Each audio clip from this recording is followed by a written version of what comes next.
बंधुओं, शास्त्रों में बड़ी महिमा है किशोरी जी के। पद्म पुराण में तो इतनी सुंदर व्याख्या है किशोरी जी के जन्मोत्सव की। 1000 एकादशी मल्टीप्लाई इंटू 100 कर दो, जितना आएगा इतना फल मिलता है एक राधाष्टमी का व्रत करने से। अब कई लोगों के मन में भाव रहता है कि मेरे मन में भी ऐसा ही भाव रहता है कि भैया उत्सव है ठाकुर जी को, जन्माष्टमी को उत्सव है, राधाष्टमी को, तो फिर काय को हम लोग भूखे प्यासे रहें, बढ़िया माल छाने। उत्सव करो, रात भर नाचो गाओ, आनंद करो, किशोरी जी को प्रादुर्भाव होगो।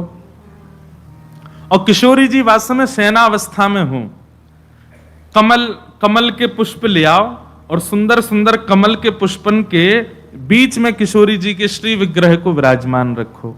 कमल के मध्य से ही किशोरी जी प्रकट भई, तो कमल मध्य में किशोरी जी को विराजमान करो। घर पे ठाकुर जी हैं तो ठाकुर जी को विराजमान रखो। और प्रातः काल 4 बजे है तो महाराज शंखनाद करो, बधाई गायन करो, सुंदर घंटे घड़ियाल नगाड़े आदि बजाओ। वाक्य बाद में दीप प्रज्वलन करके किशोरी जी को प्रादुर्भाव करो। फिर वाक्य बाद पंचामृत अभिषेक करो। पंचामृत अभिषेक करवे के बाद में सुंदर किशोरी जी को श्रृंगार करो। श्रृंगार करवे के बाद भोग धराओ। भोग धरा करके फिर किशोरी जी की आरती करो। आरती करने के पश्चात फिर खूब नाचो, इतने नाचो इतने हम तो अभी जयपुर में एक बात कह के आए, उत्सव तब तक मत मानो कि नाचते नाचते उत्सव करते करते डॉक्टर के पास नहीं जाना पड़ जाए। अगर आपको दवाई नहीं लेनी पड़ी तो समझो उत्सव मनाया ही नहीं आपने। शादी ब्याह होता है घर में तो लड़की का जो भाई होता है या लड़की के पिताजी, लड़की के मामा, लड़की पक्ष के, लड़का वाले तो ऊधम करें, लड़की वाले इनकी कमर कसे, उनके जेब में 2-4 दवाई पड़ी रहती है, सिर दर्द की, पेट दर्द की। क्यों, हमारी तो बड़ी 3 बहनें, तो हमको पता है वो एक दवाई रखी रहेगी। क्यों, सिर दर्द हो रहा है, सो नहीं पा रहे हैं। तो तभी ब्याह माना जाता है जब पिता और भाई ये बिल्कुल श्रमित हो जाएं, तब लगता है हाँ ब्याह हुआ। श्रमित ही नहीं हुए तो क्या बात का ब्याह। ऐसे ही उत्सव में महाराज एक आनंद की बात करें, ये नहीं जबरदस्ती कि महाराज दवाई लेनी ही पड़ जाए।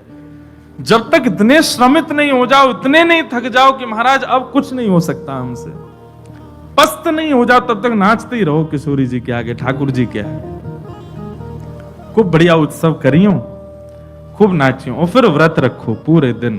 किशोरी जी को खूब बढ़िया व्यंजन पवाओ और पवा करके वो कोई को वितरण करो, कोई अपने काजे थोड़ा रख लो। दूसरे दिन जब नौमी लगे सोवा को पाओ प्रसाद रूप में, पर वादन व्रत रखो।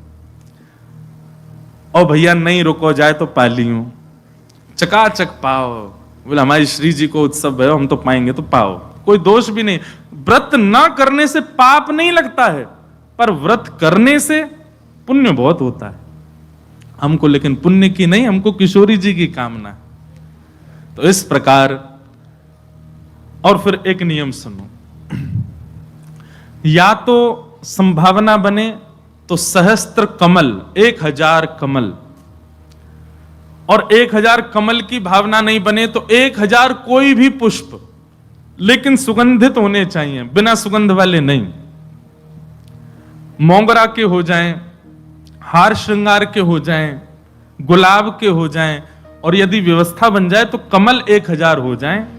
किशोरी जी के अभिषेक के बाद, आरती करने के बाद, सब आरती आदि पूजन किशोरी जी को भोग लगाने के बाद, फिर उसके बाद 1000 कमल से श्री चरणों की अर्चना करो।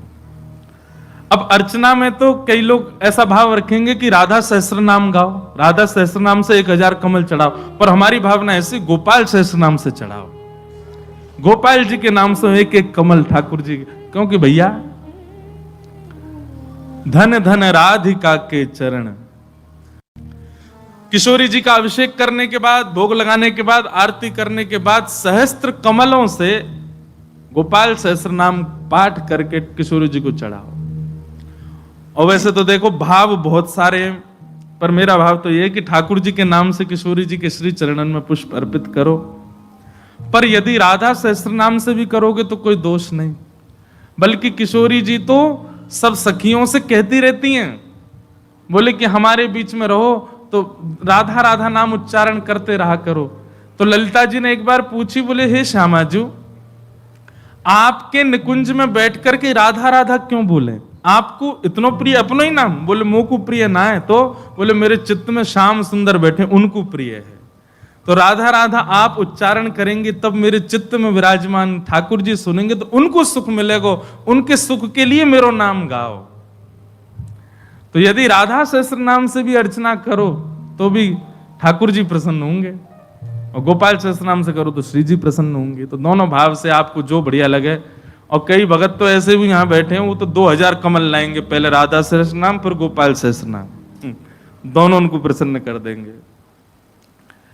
तो इस प्रकार किशोरी जी का भाव रखना और फिर पूरे दिन बढ़िया उत्सव मनाना। यहीं आ जाना 9 बजे, फिर राधा वल्लभ जी जाना, तटीय स्थान जाना, पूरे दिना ब्रजमंडल को ही रखियो वादना। तो ब्रज तज और कोई भावना चित्त में आवे ही नहीं। ऐसा भाव किशोरी जी के जन्मोत्सव पर रखिएगा। आप सब लोग खूब भाव से राधाष्टमी जन। और एक बात तो मैं भूल ही गया, हाँ, दान जरूर करना। ब्राह्मणों को बुला करके, घर में कुछ संत जनों को बुला करके, स्वयं मत पाना पकवान, उनको पवाना, उनको खूब दान दक्षिणा देना। काय बात की? बोले बधाई है, हमारी लाडली जी प्रकट भई है, वाकई बधाई बांटते रहो। नहीं तो कछु नहीं चले तो 10-10 की गड्डी ले लियो और पूरे टम्पू और रक्सान में घूमते सबन को बांटते चलो, लो भैया हमारी लाडली जू की बधाई है। अरे उत्साह, ये तो मैं बता रहा हूं मंच से, ये बताने वाली बात नहीं, आपके मन में अपने आप आनी चाहिए ये सब बातें। हमारी लाडली जी प्रकट भैया, हम कहा करें आज।